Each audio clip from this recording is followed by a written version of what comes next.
So I like to think of neuropathways as, you remember when you were in primary school and you're drawing with your pencil or your pen that you might be using for the first time in like grade 2 or 3, and you press really hard into the paper so that it creates a certain groove or grove? And that every time you try to create a new line or a new drawing, the pen keeps going back into the old grove and you keep kind of going over it or through it and into it over and over again.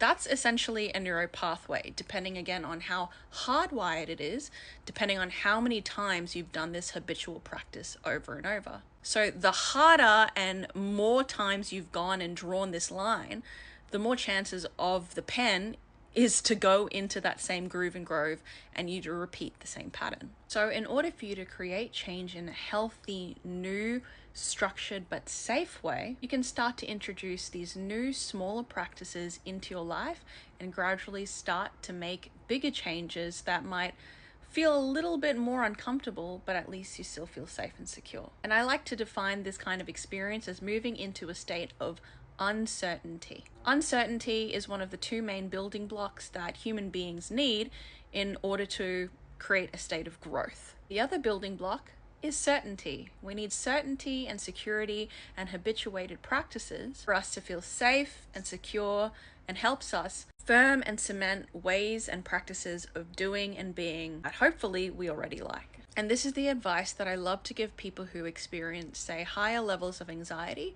When you're feeling too much in a state of uncertainty, what you actually need to support you to create a stronger foundation so that you can start to create change in healthier, smaller, and sustainable ways. The tool and secret here is to not push into a further state of uncertainty, which will probably take your nervous system out.